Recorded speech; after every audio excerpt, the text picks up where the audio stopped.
So those are some of the virtual meeting structure ideas I wanted to share with you. Now let's take a look at the person who's at home doing the meetings themselves or being a part of a meeting. What should they be looking like? What should that home office look like? If at all possible, people should start thinking about having a studio of some sort at home. I don't mean like a full-fledged, movie studio, but we need to start thinking that at some point, not now, not in the next few weeks, but people who are working virtually are going to up the technology and their skill set for having virtual meetings. So we should start paying attention to green screens and lighting and what our microphone looks like and what it can pick up. Are there outside noises that are distracting us? All the things that make for good executive presence will start showing up in these virtual meetings. Take scheduled breaks and build in a routine.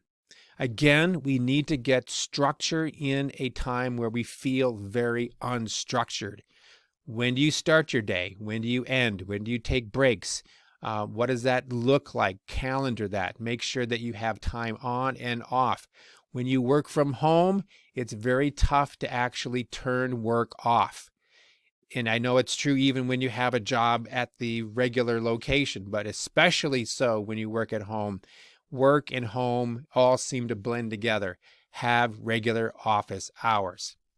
Dress and groom appropriately. Again, I think that for the first few weeks, we're going to really be lax, and we should be.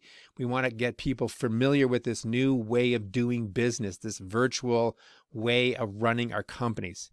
At some point, though, I do believe that executive presence and being commanding and having authenticity and telling good stories and looking and acting the part will start to creep its way into our expectations for virtual meetings.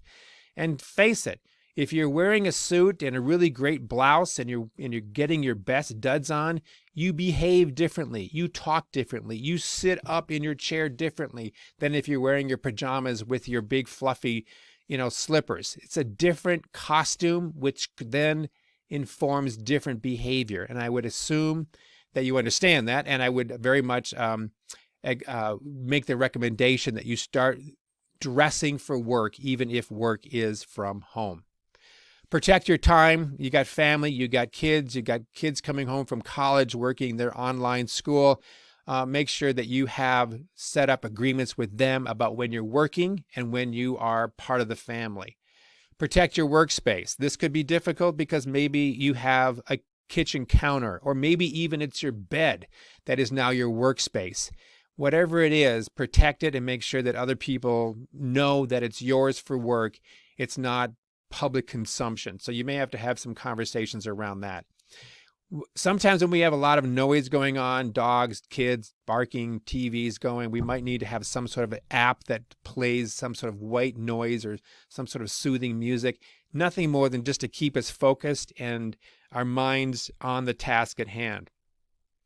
Pay attention to ergonomics. This is going to be a big one.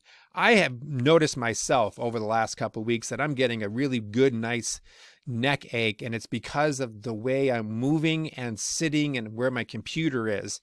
If you have your computer at a desk that's not the right size for your chair, or you're using your computer in your bedroom on a sofa or on your bed, believe me, before you know it, your neck, your upper back, your lower back, maybe even your elbows, your shoulders are going to start to hurt, and that'll start getting in the way of your productivity. So start paying attention to your posture and pay attention to your basics around ergonomics and making sure that you have the right size desk and so on and so forth. Very important, I think, as you start to set up your home office. Make sure you keep casual conversation habits going. We know at work we have breaks, that we have times that we can talk to our friends. We need to keep that going, especially during the home office virtual environment. The big issue that we could very well face is isolation and increased depression and people not feeling connected.